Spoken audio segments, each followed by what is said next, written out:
Hello.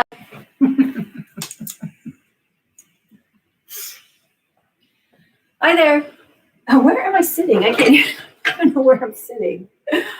How are you guys all doing today? I am going to be carding some scoured Corriedale locks on my Brother 90 TPI and show you what a fantastic job it does. So look, this is a bat I just made off that 90 TPI from clean scoured Corriedale locks. So this thing can do it all. Drum carding medium grade fibers is fantastic. You can do coarse grade fibers too, like long wools, but just remember, if you have really long, like over 4 inches or so fiber, and you're putting it on this drum carder, it's going to wrap around the drum. So you need to cut the locks. I know, but you got to do it, or don't card them. Okay, so let me show you. Let's see. I'm going to put this on the floor, and I already spilled it on my beautiful rug. Oh, you're going to need a flicker brush. This is the Brother flicker brush, which is really a fantastic brush. I've used a lot of flicker brushes, and I don't know why. This is really nice. I don't know if it has extra tines in it, but it's really a good brush. And then I might use a burnishing brush to burnish the carder down. It already has a burnishing brush, but this gives it that little extra oomph. And then you're going to need a doffer tool to take off the bat. And then you can take the bat off with your hands. I think I'll just show that today because I already showed the bat lifter before. So we're going to do that. And then I scoured the fiber with Unicorn Power Scour using the fundamentals in my book, The Art of Washing Wool, Mohair, and Alpaca. And we were just talking before about, let me get you a little close so you can see what's going on. We were just talking before about fundamentals of just anything really. Okay, this looks good. And how if you don't have the fundamentals and the basis to do something, you'll be floundering and trying to figure it out yourself. For instance, like baking bread. I still haven't mastered sourdough. I can do regular bread, but for some reason that sourdough eludes me. Okay, here's the Corriedale I'm going to be doing. These are clean locks, so you want to make sure they're scoured quite well, and the lanolin is out of it. So I wanted to show you a little something on this one. Can you see the crimp on that? Let's see. See the crimp? This gives me a clue that it is a medium grade fiber because the crimp is not tight. It's not tiny. The velocity is higher. Is it the velocity? Tighter. It's not as tight. And I'm sorry, I'm losing my train of thought. When you compare this to a fine grade wool, it's more open and it's higher. When you get to your fine grade wools, the crimp is tighter and it's shorter. So just by looking at the crimp on a fiber, it sort of gives you an idea of what it is. So the finer the fiber, the tighter the crimp, and the coarser the fiber, the bigger the crimp, and it may even just be a big wave or a couple waves. So that gives you an idea. Now, when you're scouring and prepping, all you really need to know, you don't really need to know the breed of the sheep. All you need to know is the grade of the fiber, because you may not want to card something that is teeny tiny crimps and very, very fine, because that means the micron is very small. Okay, so I'm putting my burnishing brush down. This is the Brother Drum Carder Deluxe, and I'm Mary from Camaj Fiber Arts, if I didn't say that already, and we're going to card a nice bat. So if you try to drum card fiber that has a very small micron, we're talking, maybe 14, 15, 16, 17, 18. That would be a fine merino or a rambouillet or a cormo. you run the risk of making neps in your bat. You run the risk of making neps in your bat. And the reason is because it's so tender. So when you look at a micron of a very coarse, it may be this size. And then when you're going to those really fine fibers, it may be that, that is a relationship. It's tiny. So the smaller the micron, the less chemical bonds that you have in a strand of wool. And because of the force that the carder's taking and putting on that fiber, it may tear it up just a little bit. So you want to, instead of doing maybe a full bat, just kind of test a fiber on here first and see if it's something that you're pleased with, But the fine grades or the medium grades do fantastic as long as the fiber is sound. I have an online drum carding course, and I also go through soundness of fiber in the book, in my scouring certification course, and in the drum carding course, because it's so important for so many different reasons. The soundness of your fiber. Is it breaking? Are the tips breaking? Is it breaking down the middle? Is the whole thing leaking? Is it snapping apart? Because if you put weak fiber through your drum carder, I don't care how slow you card or how gentle you card, it's going to break because it's just weak. And there's a certain level of breaking, a certain level of pull that will break in the drum carder. Again, I go into that in detail in the drum carding course and also in the book and in the, see it all, it just all meshes together. It's all a cycle. And I'm just using this much of my drum carder. I don't want to card a really big bat. We're just going to do a small section. So who's mastered sourdough yet? I kind of started it last year, and I just couldn't get it to go. And then I gave up on it. And then I made this Japanese, is it milk bread? Oh my gosh, it was so easy and so delicious, and I felt like a real baker. And then I bought a book on making sourdough, so that's kind of my thing. That's kind of my thing now, is I have to get through that book. If you get fiber on the liquor end, you want to use your flipper brush, take it off. You don't want that liquor end to get full, because the job of the liquor end is to card. And if it gets full, it's not going to be able to card well.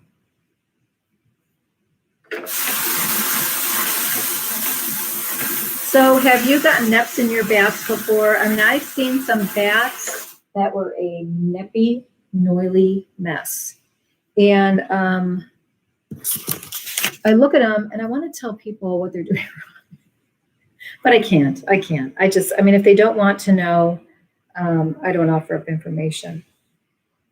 But there's a lot of different reasons that is happening. And again, it's in the book and in the class. It's more in the drum carding class, actually, on how neps form, how to prevent them, how to get them if you want them, all that stuff. So you'll have to get the class. Is this easy to turn? Yes. Watch, I'm going to lift this up, Lynn. I mean, it's nothing. It's just boop, boop. Really easy, very easy. And most carders are like this. Most carders are very easy to turn. Here comes the problem. When you're adding a little resistance from the brush. Still not hard to turn. But you don't have to use the brush. You could take the brush up, and then you can use your burnishing brush only if you wanted to, so it's not a big deal. But these carders, all carders, are engineered and are very, very easy to turn. There's not a lot of friction and force. But here comes the issue. When people start trying to shove a lot of fiber through, or they're trying to put through locks that aren't opened up, like mohair or maybe a Lincoln, that's when you come into problems, because what happens is it gets kind of in this section and you have to muscle through it. And that's not good for your shoulders, and it's certainly not good for your carder. It's not good for your carder because the pins are the thing trying to pull the fiber in. Very easy to turn. But let me tell you, when you're making a decision about a drum carder, think about, do you have shoulder problems? Do you have hand problems? Do you have wrist problems? Do you have one arm stronger than the other? In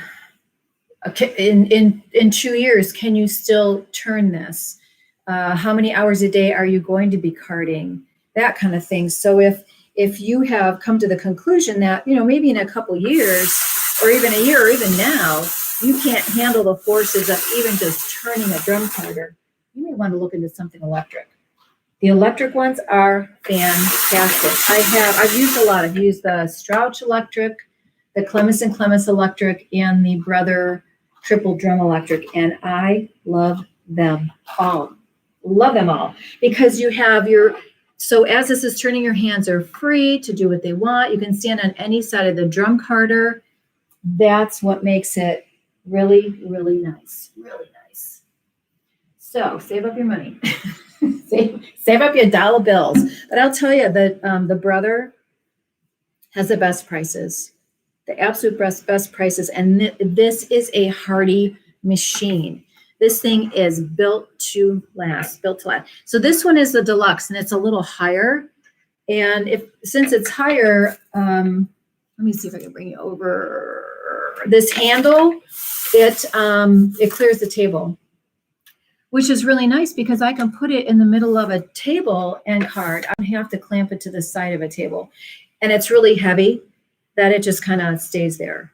And then I put this blue sticky, like almost like a shelf liner underneath it. So it stays put wherever it is. Hang on a second. Okay. FedEx here, but they'll just knock on the door. If I have to go, I'll go for a second. The stuff I'm pulling off, you can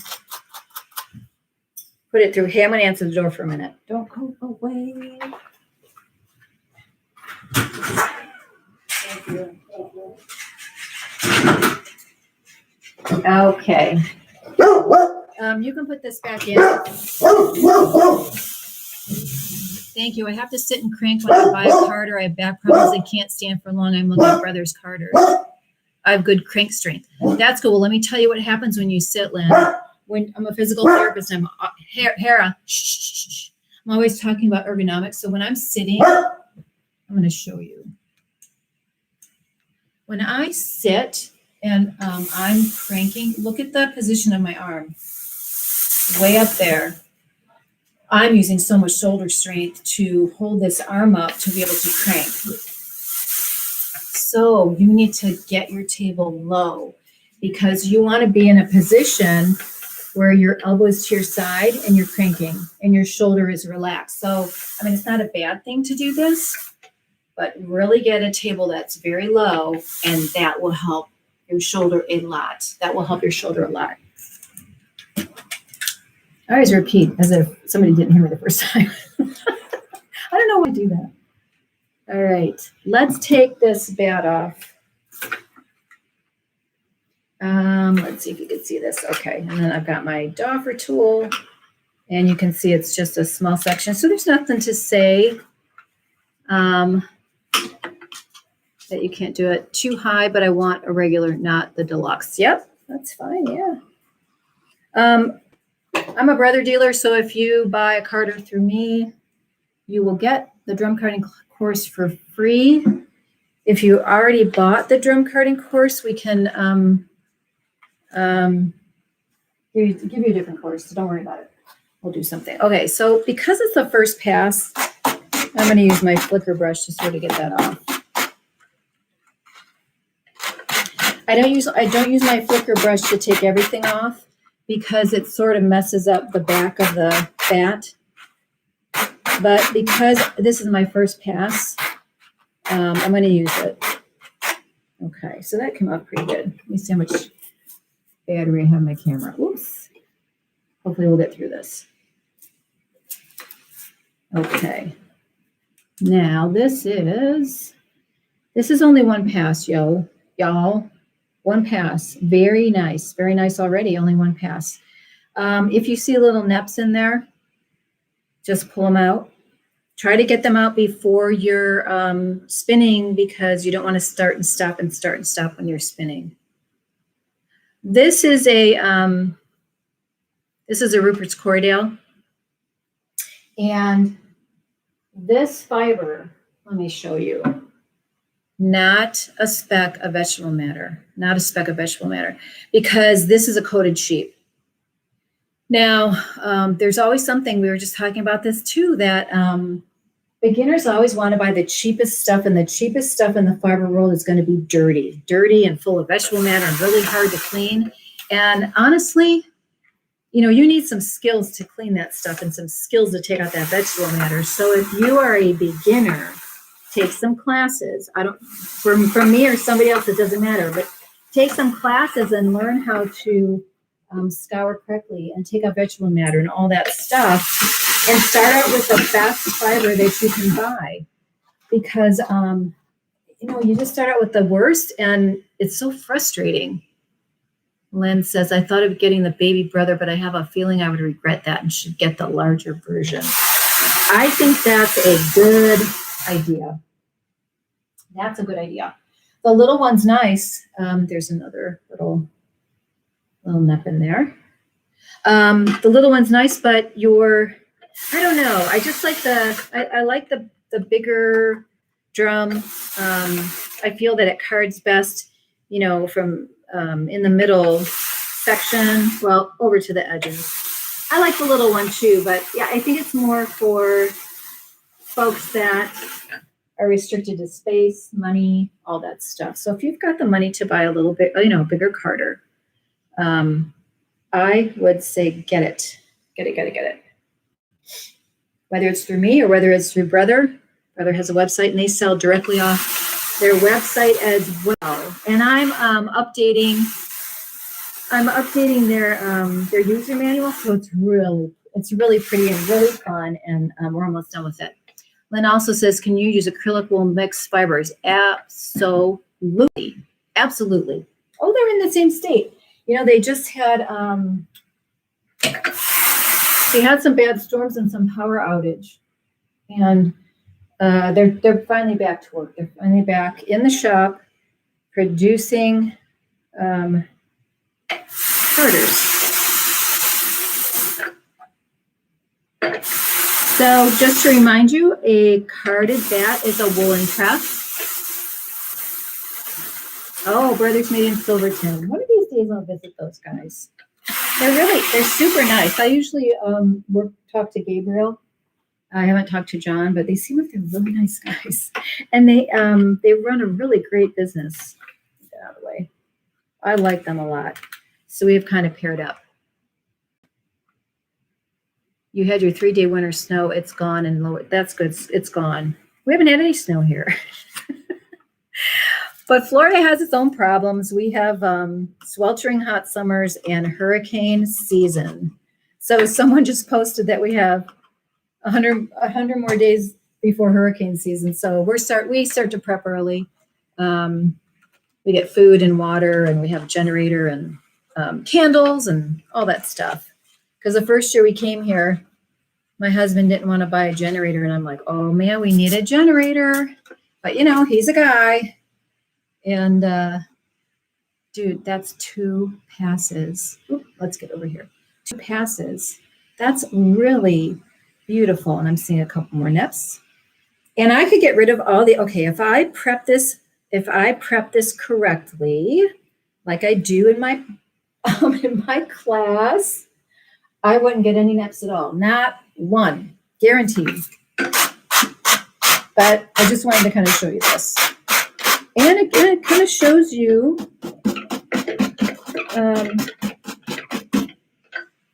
how you get neps. Did you see how fast that was to clean this carder? Super fast. Don't forget to clean in the little these areas on the side of the drums. I'm going to put this through one more time, just because. Okay, so this is a woolen prep.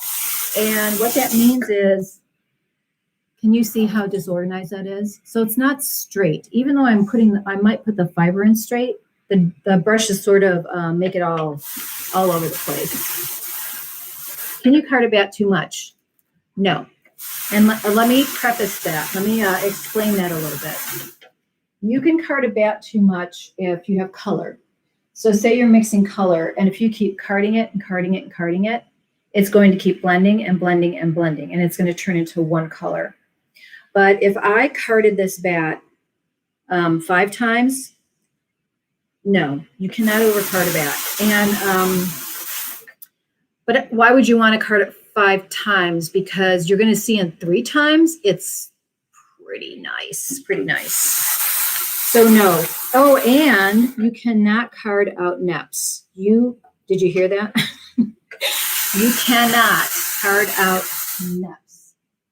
You want to blend. Okay, right. Nod. If you want to blend, say if you wanted to blend white. Say if you had Corriedale and white, you had white merino, and you had a white silk, and then you had, hold my camera. Okay, I got 13%. We're good. And you wanted to blend, I don't know, anything alpaca. But you can't really see the colors. You can't differentiate between the different colors. Get 2 colors. And I already did a color blending class a little while ago. Blend 2 colors that are really different and put them through once, put them through second, put them through 3 times. Keep a little bit of each and look and see how much it blends, because that's how much your white is going to blend. Oh no, the blending board is not nearly enough. No. Blending boards are good for Rolags and that kind of thing, but no, a drum carder is it.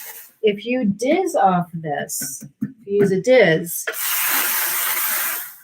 you get roving, by the way, real roving. Okay, this is our last. This is our last go. Let me move that a little closer. There we go. Hopefully it'll go in focus. There we go. Okay. I'll take this off.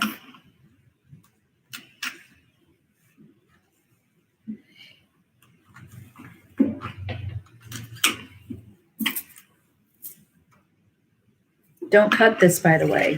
Do not cut this, because you're going to be cutting staple lengths in half, and then you end up with really tiny pieces. So, okay, so I'm going to get this going with my hands, and I'm going to keep it close to the drum. Keep my hands close to the drum and pull it off. And you're going to see the difference in just one more extra pass. Isn't that nice? That's really pretty. Pet, pet. Pet, pet. I'm not even sure if this is an ounce, but this is so lofty. I mean, it puts in so much air. And because the crimp was high, let's see, because the crimp was high this way, it creates more loft. You love petting your hair. Oh my gosh, I gotta tell you something. I have this rug, I gotta show it to you. I'll show it to you in a second. Hang on. Okay, so these are the 2 bats I did, but aren't they lovely, lovely, lovely? Lovely, lovely. And these are the fiber that it was done from. Okay, I'm gonna turn you around because I gotta show you this rug I did. Okay, so I did this, what do they call it, a vegan rug or something? And I got this wool. So I did a backing on it. It's not pretty at all. Not at all. It's not pretty. But let me move over here. But you see the marker paint on it? I couldn't get this marker paint off. And my husband says, "You're not going to put that on the couch, are you?" I said, "Oh my gosh, it's such a great conversation piece." And I sleep on this. And I'm always talking about when people show their rugs, I go, "Did you lay in that in your birthday suit?"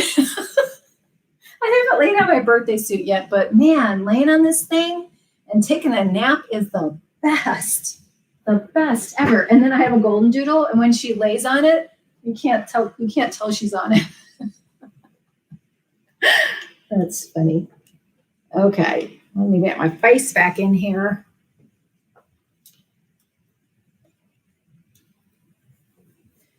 Okay, so that's carding, beautiful Cordell clean locks on a Brother 90 TPI. If you want to learn how to card correctly, and there's a lot of troubleshooting in my class, take the class. It will be the best. I mean, if you're looking at, if this is something you want to do for a long time, I'm telling you, the class is the best thing you'll take. And I used to teach it a lot of years and travel, but now that can't travel much anymore, though I do see festivals opening back up again, which is really nice. It's really nice. So maybe next year I will start traveling again. I miss seeing people. I'm so glad you're here with me today, but I miss seeing you guys. That was the fiber. Okay, I think that's it.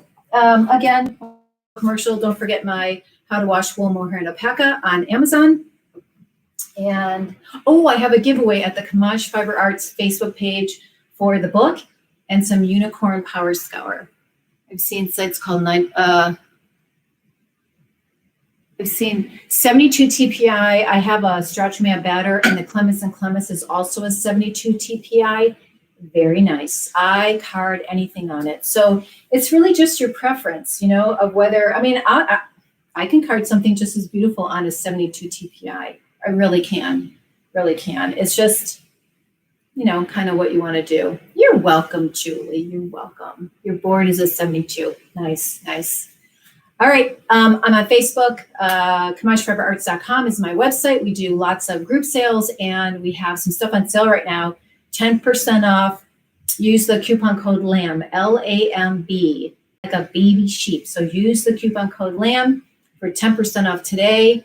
Camaj School of Fiber Arts. I have all sorts of fiber arts classes that I taught live, and I couldn't teach live, so I put them online. And we also have a year-long extravaganza workshop that's going on. And Module 3 is starting March 1st, and it's going to be all about applying, and it's a lot of fun. So thank you so much for being with me today. We'll see you soon.